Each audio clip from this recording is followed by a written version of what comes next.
हाय student, मैं Arun Pathak Ananya Academy Prayagraj online courses में आप सभी का स्वागत करता हूं। इस हमारी संस्था ने विगत कई वर्षों से UGC, assistant professor, PGT, TGT और टेट संबंधी समस्त क्लासेस, अर्थात मैं ये कहना चाहता हूं कि शिक्षा जगत जो शिक्षक बनाने का सारी जितनी भी परीक्षाएं हैं, हमारी संस्था उन समस्त परीक्षाओं के लिए तैयारी कराती है। विशेषकर मैं अरुण पाठक टेट, सुपर टेट या जहां भी इतिहास संबंधी जानकारी की आवश्यकता पड़ती है हमारी संस्थान में, वहां पर हर जगह मैं उपलब्ध होता हूं।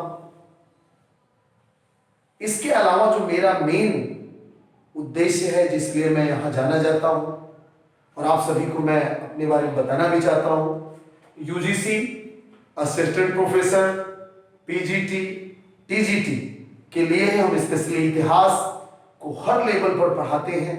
जैसे आप जिस लेवल पर हमारे पास आएंगे उस तरीके से हमारे पास यहाँ कोर्सेज उपलब्ध हैं। तो मैं आपको बताऊं, इतिहास विषय का मैं शिक्षक हूं और विशेषकर आपको हर तरीके के समस्याओं का समाधान यहाँ करने का मैं प्रयास करता हूं। जिस भी लेवल पर आपको लगता हो कि भाई ये दिक्कतें आपको है, आप हमारे ऑनलाइन प्रोग्राम के साथ भी जुड़ सकते हैं। यहाँ का जो नंबर दिया है उससे आप बात भी कर सकते हैं। और मैं आपको एक चीज बता देना चाहता हूं, इतिहास विषय पहले तो बहुत सरल क्वेश्चन आया करते थे, लेकिन वर्तमान समय इसमें कथन और कारण और डेप्थ में जाकर के प्रश्नों को पूछना, संबंधों को जोड़ना पहले जैसी स्थिति अब इतिहास में नहीं है। अब आपको विशेषकर ध्यान देना है कि कॉन्सेप्ट बेस पर तैयारी आपको करनी है। एक मैं आपको छोटी सी यहां झलक दिखाना चाहूंगा कि सिंधु सभ्यता, सिंधु घाटी की सभ्यता का अंतरराष्ट्रीय व्यापार से संबंधित क्वेश्चन अक्सर बच्चों को परेशान करते हैं कि किन देशों के साथ हड़प्पा सभ्यता या सिंधु सभ्यता के लोगों का व्यापार था। तो बच्चे हमेशा गलती करते हैं, दिशा का उन्हें ज्ञान नहीं होता है।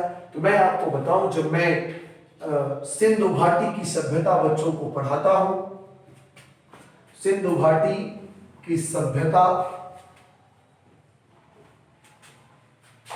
का व्यापारिक विस्तार, तो विशेषकर आपको एक जानकारी मैं देना चाहता हूं कि आंतरिक व्यापार तो जो था ही, इनका अंतरराष्ट्रीय व्यापार बहुत ही उच्च कोटि का था और जो विदेशी इनका संपर्क था, इसका प्रमाण नाव के साक्ष्य प्राप्त होना मोहनजोदड़ो से, ऐसे ही अन्य स्थलों से ढेर सारे साक्ष्य मिले हैं। मोहरे प्राप्त होना, लोथल से फारस की मोहरे मिलना, राक्षस के मुंह वाली, इस तरीके से आपको मैं बताऊं बेलनाकार मोहरे मिलना, ये इनके अंतरराष्ट्रीय व्यापार को बताती हैं। मैं एक छोटा सा आपको मैप बनाकर ये दिखाना चाहता हूं कि कैसे आप आसानी से पलक झपकते क्वेश्चन को सॉल्व कर सकते हैं। अब देखें, पूर्णतः भारत का मैप तो मैं नहीं बना पा रहा हूं, लेकिन फिर भी एक छोटा सा हमारा प्रयास है कि पुराना भारत कैसा रहा होगा। तो मैं आप सभी को इससे दिखाना चाहता हूं, एक छोटा सा प्रयास है मेरा।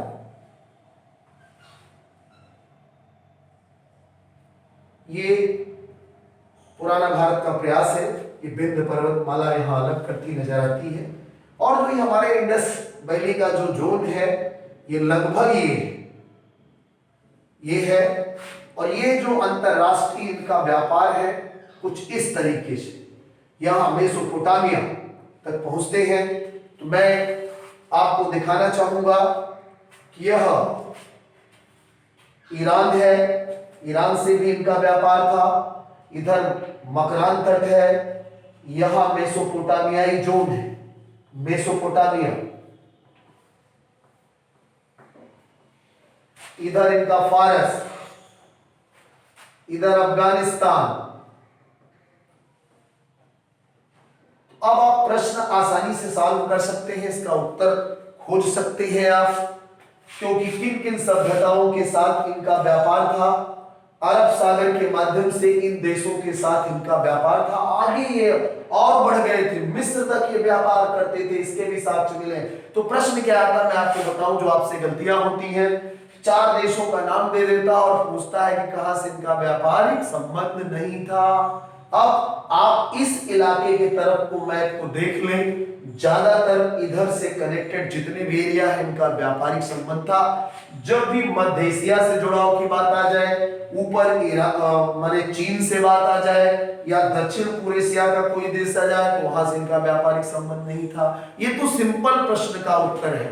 जब यहाँ कथन और कारण के प्रश्नों की बात आती है, तो इसमें अंतरराष्ट्रीय व्यापारिक संबंधों पर सिंधु घाटी की सभ्यता का लगाव था या नहीं था, तो आप सीधे इसका कथन में आंसर सीधा देंगे कि सत्य, उनका निश्चित अंतरराष्ट्रीय व्यापारिक संबंध था। ये कथन में आप देखेंगे क्वेश्चन, कारण क्या दिखाएगा कि मेसोपोटामिया फारस की मोहरें हमारे सिंधु स्थलों से प्राप्त हुई है।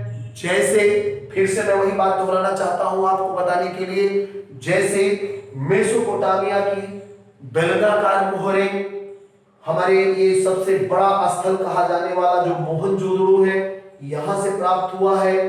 फिर फारस देश की मोहरें जो राक्षस मुंह वाली है, 2 मुहा राक्षस की है, वो लोथल बंदरगाह के पास से प्राप्त हुई है। ऐसे ही अनेक व्यापारिक रिलेशन जो हमें पश्चिम एशिया तक लेके जाते हैं, हमारी समृद्ध सभ्यता के बारे में इसकी जानकारी देते हैं।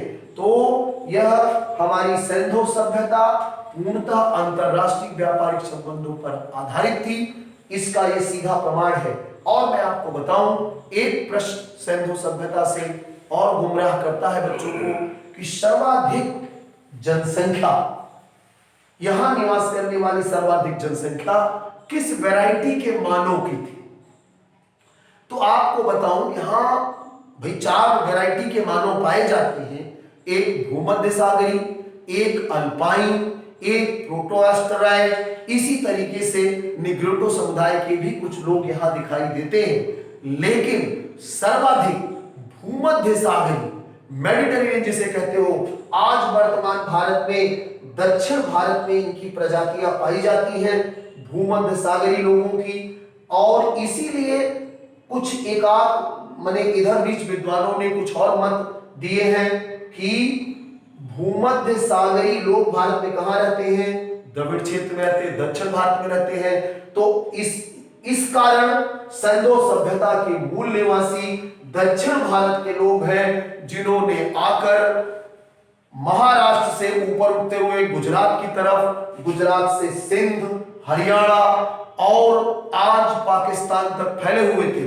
तो मैं ये बात इसलिए कह रहा हूं, आपको नया कॉन्सेप्ट लग सकता है, लेकिन एनसीईआरटी के नए शोधों में यही बात सामने आ रही है कि यहाँ के व्यापारी पूर्णतः भारतीय थे। अभी तक जितना विदेशी मत आया कि नहीं यह सभ्यता सुमेरिया के लोगों के कारण डेवलप हुई, ऐसा कुछ भी नहीं है।